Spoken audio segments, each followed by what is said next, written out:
eugénisme, Fallout, Mashal et un pasteur. Bienvenue dans Allégorie.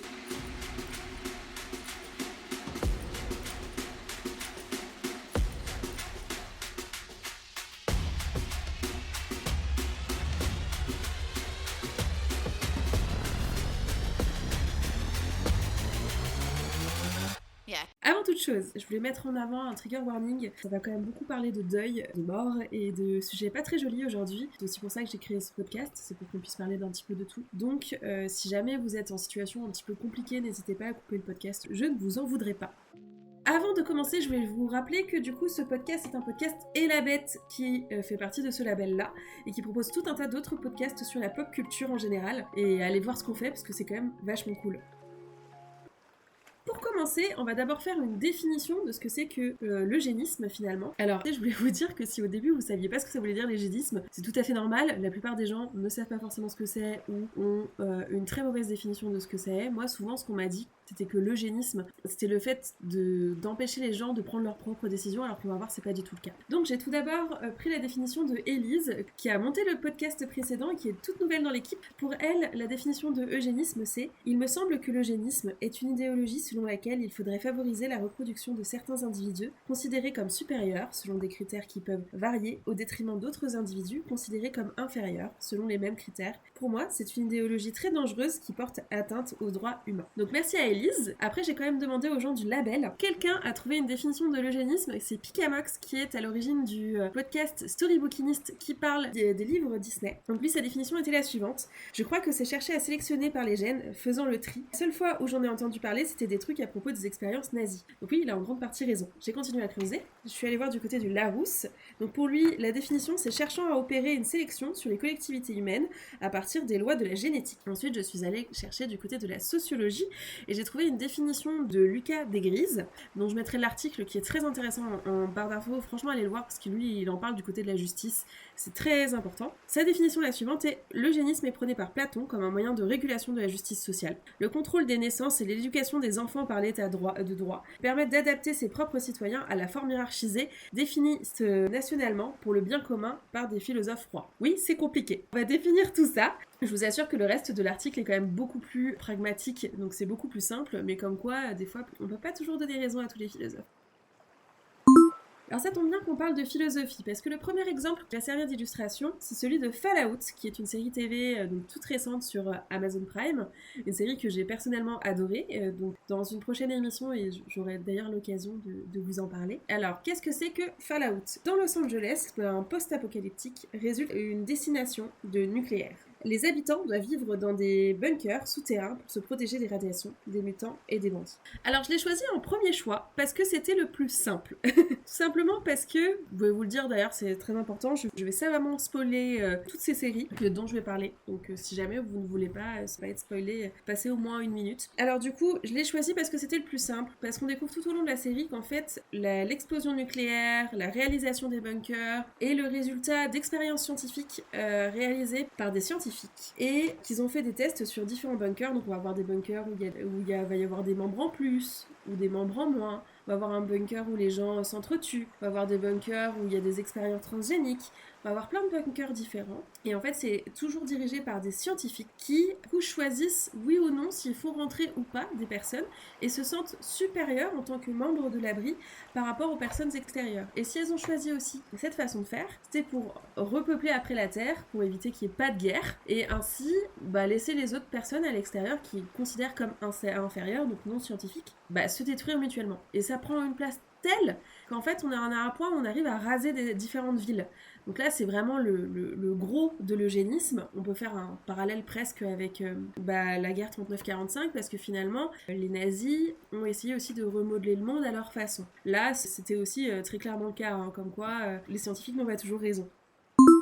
Ensuite, on va prendre une série qui est moins connue qui s'appelle Grantchester. Donc, je vous parlais de Pasteur tout à l'heure. Donc, en fait, il est dans cette série. Cette série est une série qui est actuellement sur MyCanal et que je vous invite vraiment à aller voir parce que c'est très intéressant. Donc, on parle du jeune révérend Sidney Chambers qui n'est pas un pasteur très conventionnel. Sa charge l'amène à côtoyer la mort et parfois le meurtre. Il vient en aide à son ami, l'inspecteur Kidding, pour résoudre les énigmes criminelles auxquelles ils sont confrontés. Même si on parle de pasteur, c'est pas une apologie de la religion, ça parle surtout de la relation aux autres. C'est pour ça que je vous invite à écouter. Et surtout que le duo est assez bien fait, puisqu'ils sont assez différents. Donc le duo est Sydney et Jordi, donc Jordi Keating et Sydney Chambers. Parce que autant Sydney est très joyeux, il est protestant, il est très dans le pardon, la confession, ce qu'on peut imaginer finalement dans l'image d'un pasteur. Il est aussi très naïf. Et en contrebalance, on a Jordi avec qui il fait un binôme, donc lui il a 20 ans de plus que lui. Il est policier, il est devenu très aigri parce qu'il a vu beaucoup de choses dans la vie. Lui, il porte la loi un peu au summum. Et il n'est pas du tout religieux. Et lui, son côté, il a plus un côté redresseur de corps. Alors si je vous parle de cette série aujourd'hui, c'est tout particulièrement pour sa saison 2. Je vais l'illustrer par finalement une phrase de Sydney qui est « Est-ce que la justice, c'est tout le monde qui meurt ?» Cette saison parle de la peine de mort au final. Alors pour vous situer le contexte, c'est Sydney qui a été accusée d'agression sexuelle par Abigail, qui est une jeune fille de 15 ans. En la cherchant, il découvre que Abigail est morte et qu'en fait, s'il l'avait accusée d'agression sexuelle, c'est parce que dans son journal intime, il parlait d'un pasteur. Et en fait, ce pasteur, c'était pas lui, c'était son ami qui l'a mis enceinte. Et en fait, petit à petit, on suit l'enquête et on se rend compte que c'est Gary, un de ses amis de 15 ans, qui lui ne sait pas lire.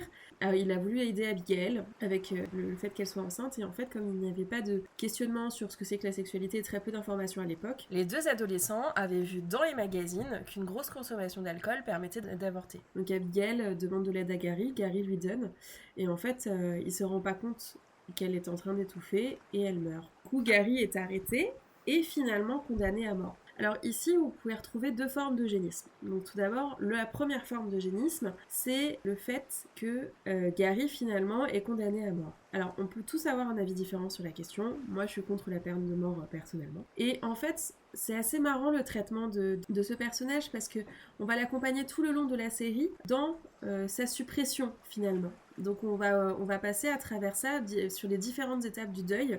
Donc je sais pas si vous connaissez les différentes étapes du deuil, c'est le choc, le déni, la colère, la tristesse, la résignation, l'acceptation et la reconstruction, qui sont très bien illustrées du coup dans cette saison-là, parce que tout d'abord il y a le choc de la confession de Gary.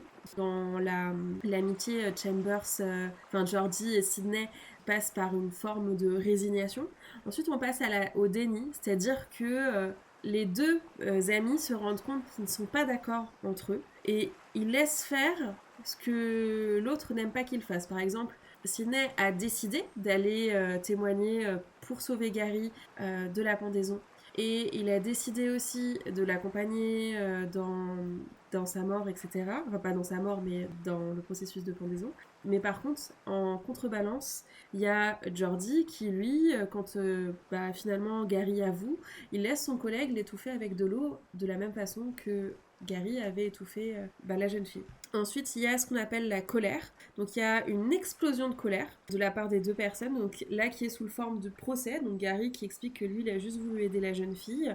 Jordi qui l'accuse de meurtre. Et Sydney qui, lui, explique que son geste n'est pas excusable, en aucun cas, mais qu'en fait, il n'avait pas voulu la tuer. Très clairement, il avait 18 ans et qu'il savait pas ce qu'il faisait. Ensuite, il y a une forme de tristesse qui se traduit par la pendaison de Gary. En fait, Gary essaye de... Donc lui, il arrive à la résignation avant Jordi et Sydney. Lui, il dit, écoutez, de toute façon, c'est une vie pour une vie. Mais il n'empêche qu'il y a cette scène déchirante où il pleure dans les bras de sa mère. Et moi, j'ai versé aussi une grosse larme, quoi.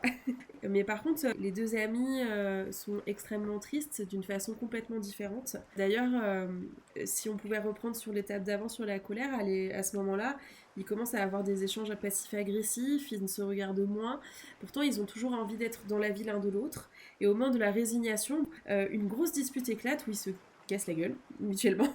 Et on vient du coup après l'acceptation, où après, c'est au moment où les deux mères des deux victimes, donc le victime de pendaison et Abigail qui est décédée, se pardonnent mutuellement et s'entraident parce qu'elles ont finalement toutes les deux perdu un enfant, que les deux amis aussi s'entraident et acceptent qu'ils ont finalement des avis complètement différents, qui sont tous les deux très différents aussi, et c'est ça qui fait la richesse de leur relation. Donc là on peut voir aussi donc cette forme d'eugénisme, donc qui est un peu complexe, qui est du fait que Abigail ne souhaitait pas être enfin enceinte, du coup Gary l'a aidé à avorter, et en fait Gary, du coup la société a statué que, heureusement qu'il faut qu'il soit puni par sa faute, parce qu'il a quand même tué quelqu'un, mais aussi que du coup, pour le payer, il doit le payer de sa vie. Est-ce que c'est une bonne façon de faire ? Je ne sais pas. Je n'ai pas la réponse à la question. L'autre forme et ça c'est un petit peu plus compliqué. Alors moi je suis pour l'avortement, et les personnes qui étaient contre l'avortement disaient que du coup les enfants à naître, si on les tuait, c'était une forme d'eugénisme. Alors déjà, je tiens à préciser que ce n'est pas le cas,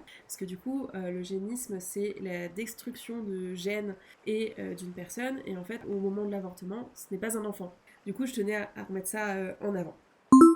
On va passer au dernier exemple, qui est Machel, et pour la petite anecdote, c'est à cause de Machel que j'ai eu très très envie de parler de l'eugénisme. D'ailleurs, je vous invite à aller voir cet animé, il est incroyable. Donc Machel, on vit dans un monde avec que de la magie qui est omniprésente, et au milieu, il y a Machel, qui a pas de magie, mais beaucoup de muscles.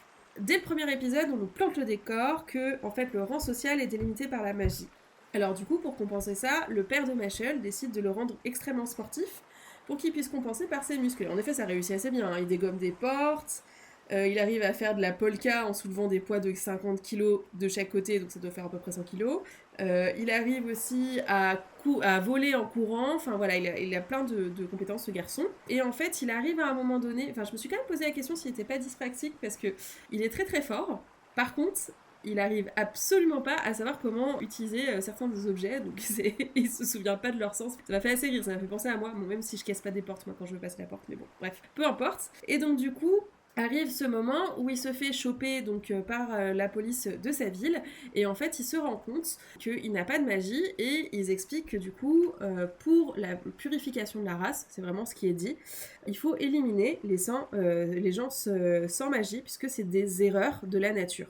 Et en fait, il se rend compte, parce que Machel s'énerve et arrive à le battre alors qu'il n'a pas de magie, que c'est un garçon qui a quand même énormément de potentiel. Du coup, il lui demande d'être l'élu divin, soit le magicien le plus reconnu de son année scolaire, de la plus grosse école de magie. Et ensuite, ce qui est intéressant dans cette série, c'est qu'on voit toute une évolution du coup de ces personnages, notamment à travers Machel, parce qu'il y a plusieurs personnes après qui découvrent qu'il n'a pas de magie, mais qu'il est très très fort et qu'il arrive à sauver tout le monde. Et en fait, il porte finalement une certaine forme de société, une société où il faut finalement accepter la différence et qu'elle a quelque chose à apporter.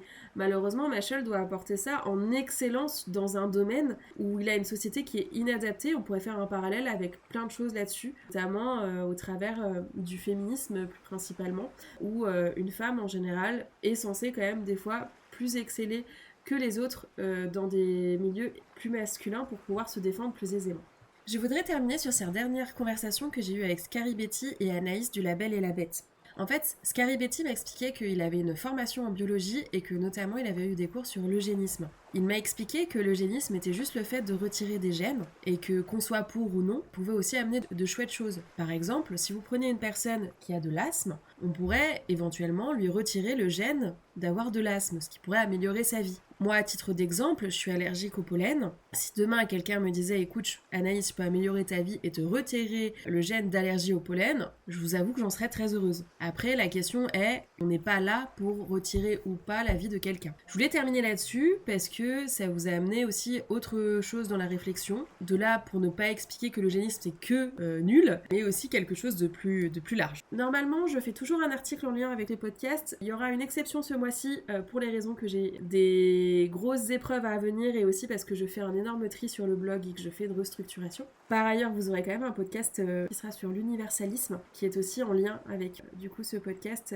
Là, on est sur une biologie qui va de l'eugénisme à l'universalisme. Et ça me paraissait logique. Je conclue aujourd'hui par cette fameuse phrase que vous connaissez tous. Tout le monde a de la culture, mais il faut juste être fier de la sienne. Au revoir et à bientôt.